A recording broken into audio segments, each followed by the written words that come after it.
Most men spend 40 to 60 hours a week waiting for 5 p.m.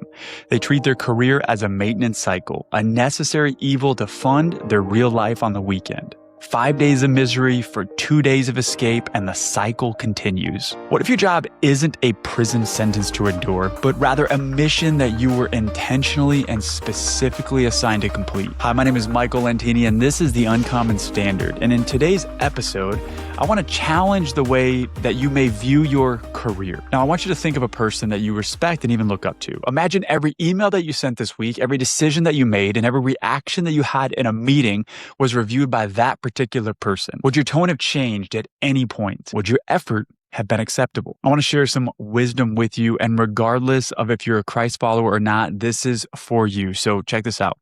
Whatever you do, work at it with all your heart, as working for the Lord, not for human masters, since you know that you will receive an inheritance from the Lord as a reward. It is the Lord Christ you are serving. So let's unpack that. That's Colossians 3:23 through 24. And notice that it doesn't say work hard when you like your boss, or give it all you have when you have the type of boss that extends gratitude. This verse is saying that we should do whatever it is that we find ourselves doing and do it with all of our heart, and for an audience of one, Jesus Christ, and not for the audience of others around you, whether it's peers or your boss. Now, that doesn't mean that it can't or doesn't feel good when you're recognized for hard work. And in fact, I hope that you're the type of leader that looks for opportunities to specifically praise your team with more than an occasional lazy thanks for all you do.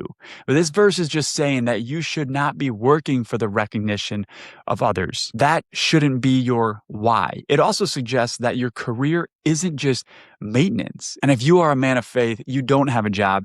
You do have a mission. Your mission is the specific place where God has positioned you to execute excellence and point people toward Him. Leading in your career isn't about being the boss. It's about being the man who stewards his influence to reflect the character of Christ in every email, every meeting, and every decision. Oh, but my boss doesn't care about me. I'm just a number to the executives. They don't even know my name.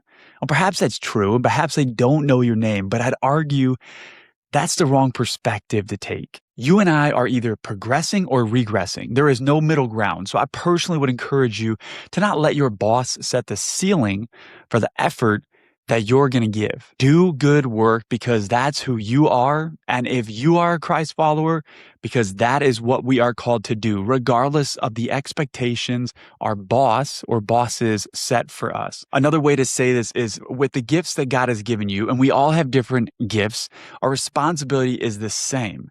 We are to steward that gift well and multiply it, not for your purpose, not for my purpose or our purpose, but for His purpose. And now to the audit. So let's strip away the title, strip away the salary, and look at the last 5 days specifically while you were working and run these 3 checks. So the first one is the audience audit.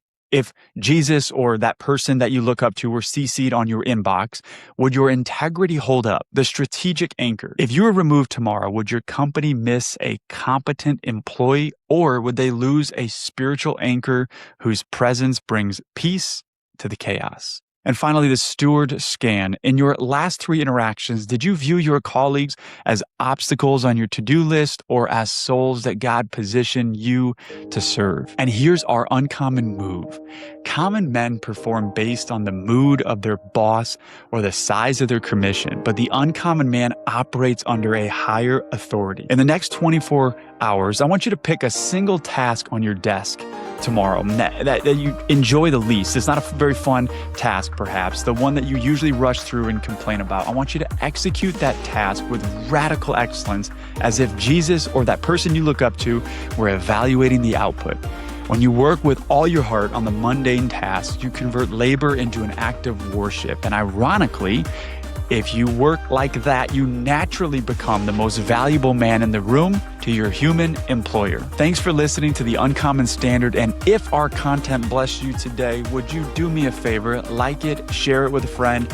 And if you want more from H2Go, head over to our website and check out our one-on-one coaching packages. Remain disciplined and always be growing.